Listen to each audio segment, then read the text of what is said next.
All right, everybody, welcome to another deep dive. This time, things are heating up across the Atlantic. We've got ourselves a good old-fashioned trade war brewing. Uh-oh, sounds serious. It is. The U.S. just slapped a hefty 25% tariff on all steel and aluminum imports, and the EU is, well, let's just say they didn't just sit back and take it. I bet. Retaliation was swift, I imagine. Oh, absolutely. They didn't waste any time. We've got a ton of sources for this deep dive, reports, expert analyses, even like a timeline of this whole trade spat blow by blow.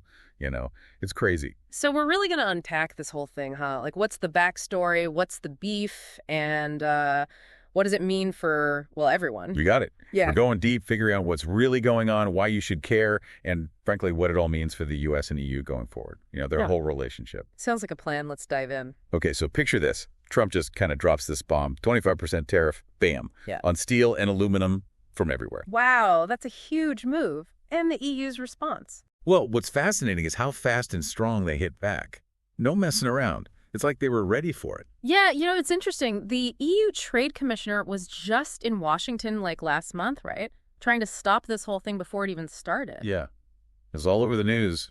Kev, it didn't work out so well for them. Obviously not. So how did they retaliate? Okay, so they've got this two-pronged approach, right? First, they're bringing back some old tariffs from Trump's first term. Remember those? Vaguely. Remind me. Okay, so like boats, bourbon, motorcycles, all that good stuff. Yeah. American classics. Ouch, yeah. It's gotta hurt. Right. And then, on top of that, they're adding even more tariffs, specifically on things like soybeans, beef, and chicken. Interesting. What do those products have in common? Well, that's the strategic part. Those are all things that are mainly produced in, wait for it, Republican-held states. Uh-huh. So they're trying to put pressure on Trump from within his own party. Exactly. It's pretty clever, right? I mean, politically it makes sense, but economically in the long run, who knows? Yeah, that's a whole other can of worms. Totally. But let's get down to brass tacks here.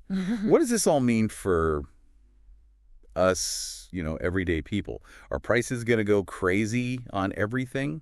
Well, it's tough to say for sure, but yeah, some prices are definitely going up. Think about that bourbon we talked about. If you're a bourbon drinker, you might have to shell out a bit more. Yeah, that's a bummer. It is. And then you've got European steel companies. They're expecting to lose money, too. This whole thing just creates a lot of uncertainty in the economy. Uncertainty is never good. Definitely not. Businesses get nervous about investing. People get nervous about spending. And the whole thing can start to get a little wobbly. Right, like a domino effect. Yeah. And the sources all keep mentioning that this is happening at a really bad time, like internationally. Oh, yeah, for sure. The U.S. is trying to smooth things over between Europe and Russia, right? This whole trade war thing. Probably not helping. Not at all. It seems like this is kind of a pattern with Trump, starting these trade wars with allies at the worst possible moments. Totally. Remember what happened with Canada during his first term? Oh, yeah. That was a whole thing, too. And from what the sources are saying, communication between the U.S. and the EU is, well, let's just say it's not great right now. What, they're giving each other the silent treatment? Pretty much. Canceled meetings, unanswered calls. It's like they're playing phone tag, but with, the fate of the global economy at stake. That's actually a great point. This trade dispute is like a symptom of a much bigger communication issue. If they can't even talk to each other, how are they going to solve bigger problems? Exactly. And that's what we really need to unpack here. What are the sources saying about why things are so tense? Well, it seems like they just see trade really differently, the U.S. under Trump, it's all about America first. Yeah. Very transactional. So they're not really thinking about the bigger picture. Not so much. They want to win, even if it means their allies lose out. So it's like a zero-sum game for them. Yeah, pretty much. And that clashes big time with how the EU sees things. They're all about cooperation, compromise, stability in the long run. So they see trade as a way everyone can benefit, not just themselves. Exactly. Totally different perspectives, and that makes it really tough to find common ground. But what's behind this shift towards protectionism in the U.S.? Well, the sources point to a bunch of things, like political pressure at home. Yeah.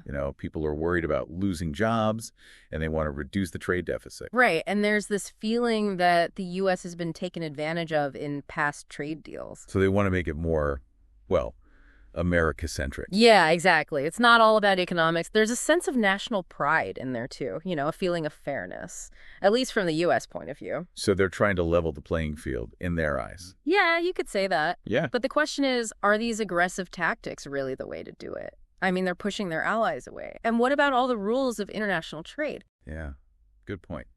It feels like they're kind of shooting themselves in the foot in the long run. Maybe. It's definitely a risky gamble, and the stakes are high. We're talking about the relationship between the U.S. and the EU, the global economy, the whole international system. It's kind of a big deal. It is. But before we get into all that, let's break down these tariffs a bit. What's actually on the chopping block here, and how bad is it really? Okay, so on the U.S. side, it's that 25% tariff on steel and aluminum, which, like we said, the EU is already hitting back on.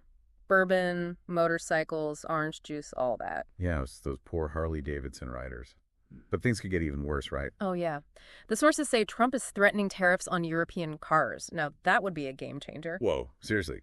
Like all European cars? That's what he's saying. We're talking about a whole different level of trade war here. What will that even look like? Well, it would be a huge blow to both sides. Think about it. The European car industry is massive. They employ tons of people, and they export cars all over the world. Those tariffs would make their cars way more expensive in the U.S. So Americans would have to pay more for their BMWs and Mercedes. Exactly. And American companies that use imported car parts would be in trouble, too. So it wouldn't just hurt Europe. Nope. And then there's the ripple effect on the global economy. A full-blown trade war like that, almost guaranteed to slow things down. Not good. People would lose jobs, prices would go up, everyone would be freaking out. Pretty much. And it wouldn't just be about the money either. Think about the message it sends. If the U.S. and the EU, the guys who are supposed to be all about free trade, are at war, what's stopping everyone else from doing the same thing? Scary thought. Like, the whole system could just fall apart. Exactly. It could be the beginning of a whole new era of trade wars. Every man for himself. So, basically, a global economic meltdown. Great. But, okay, before we completely spiral here, is there any chance things could get better? Like, can they work this out? It's not impossible, but it's going to be tough. First things first, both sides need to chill out a bit.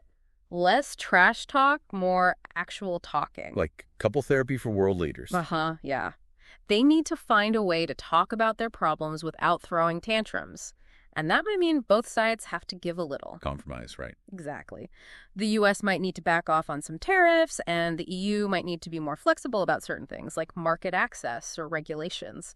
The point is to find a solution that works for everyone and helps them trust each other again. So there's still hope, but it's going to take some serious work. And this isn't just about economics anymore, is it? We're talking about, like, global politics, national pride, the whole world order. You got it. This trade war is just the tip of the iceberg. It's about who has the power, who makes the rules in the 21st century, and that's a whole other conversation. Definitely a story for another deep dive.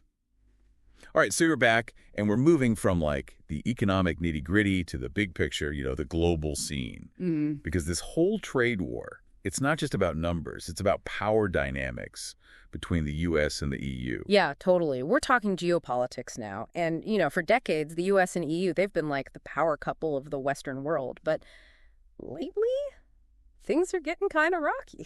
Yeah, there's definitely some tension there.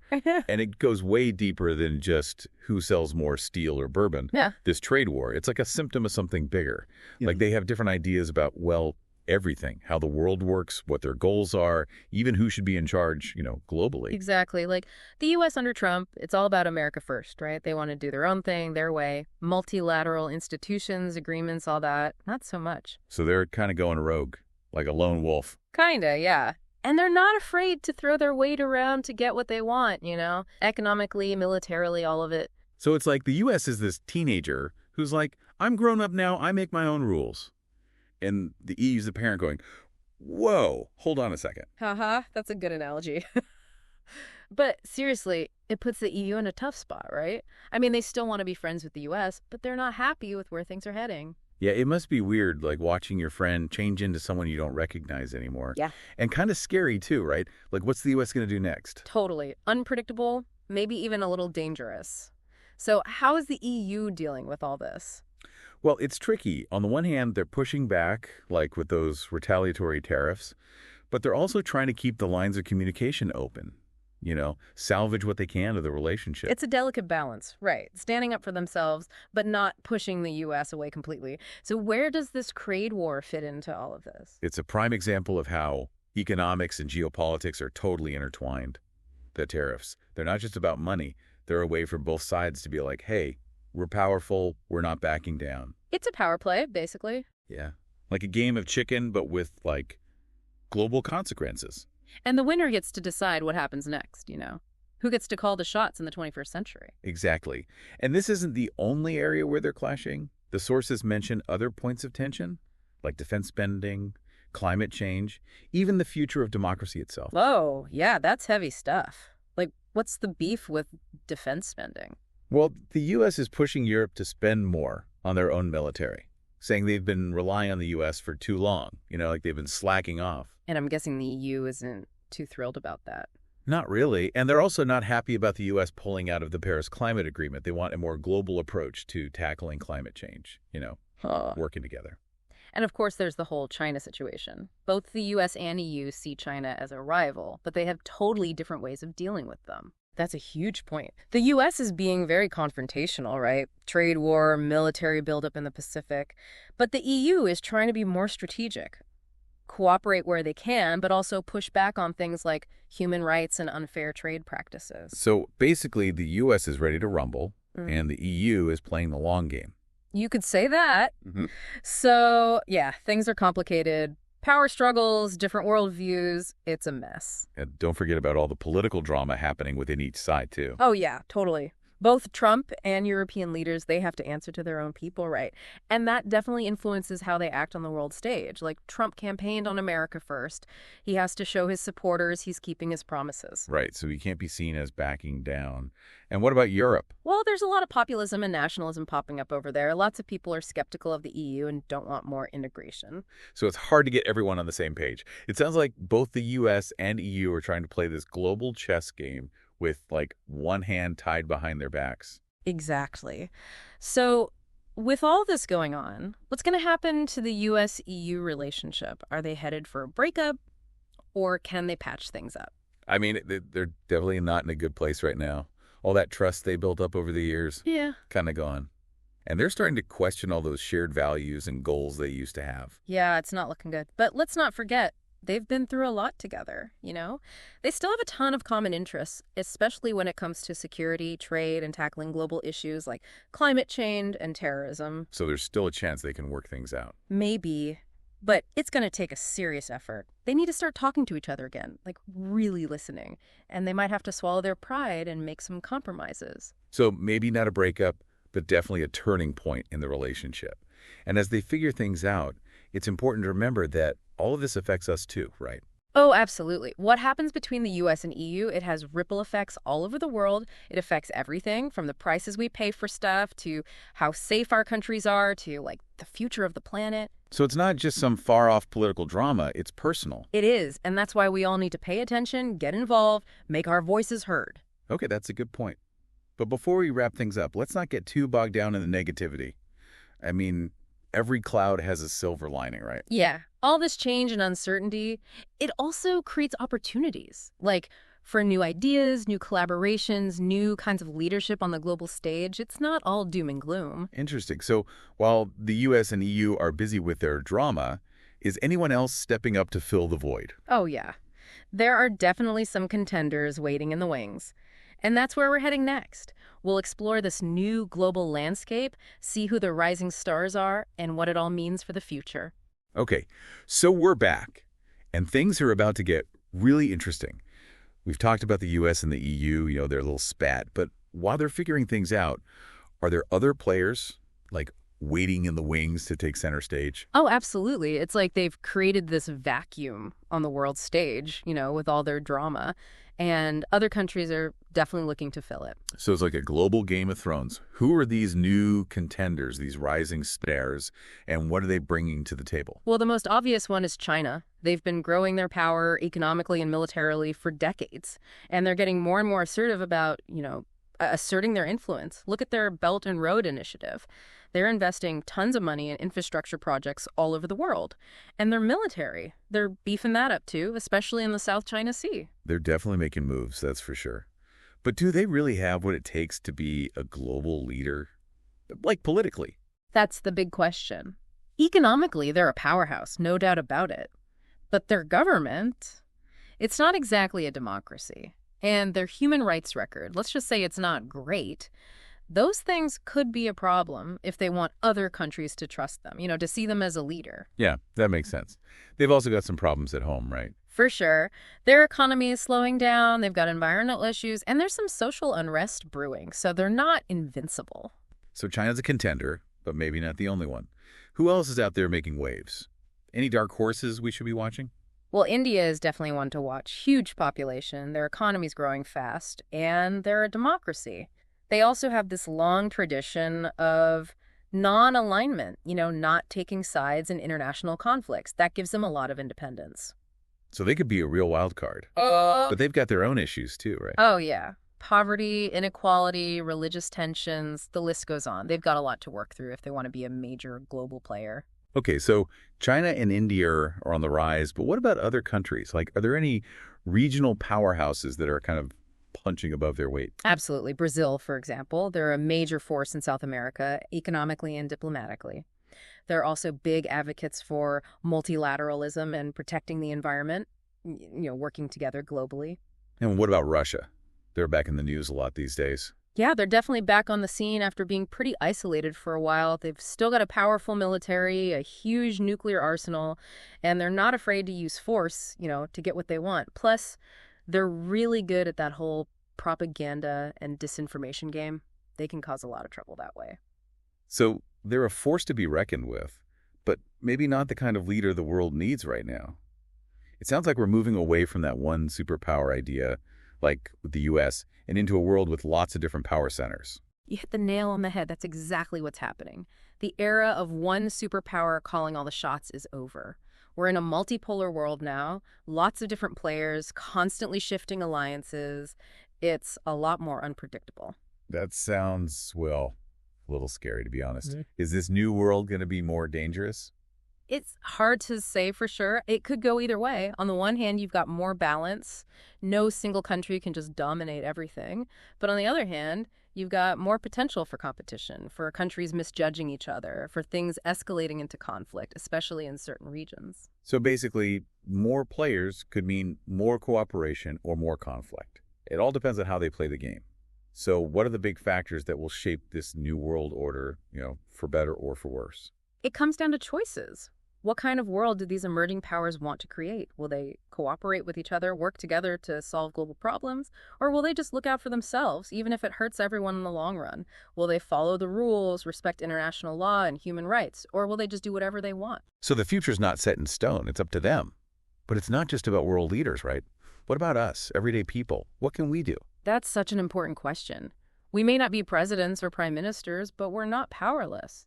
We can support leaders who are working for peace and cooperation. We can push our governments to do the right thing, to uphold international law and protect human rights. We can talk to people from other cultures, build bridges, break down stereotypes. We can support organizations that are fighting for justice and peace all over the world. So even in this crazy, complicated world, we can still make a difference. We have a choice. We can be part of the problem or part of the solution. Exactly. We're not just along for the ride. We can shape the future together. So we've covered a lot today. Trade wars, power struggles, new global players. It's a lot to process. It is. But the main takeaway. The world is changing fast. The old order is gone, and a new one is taking shape. It's a time of huge challenges, but also huge opportunities. And we all have a role to play in figuring out what comes next. Well said. And on that note, we'll leave you with one final thought. As the world changes around us, what kind of future do you want to be a part of? What kind of world do you want to create? We hope this deep dive has given you some food for thought. Keep learning, keep questioning, keep diving deep. Thanks for joining us on this deep dive. Until next time.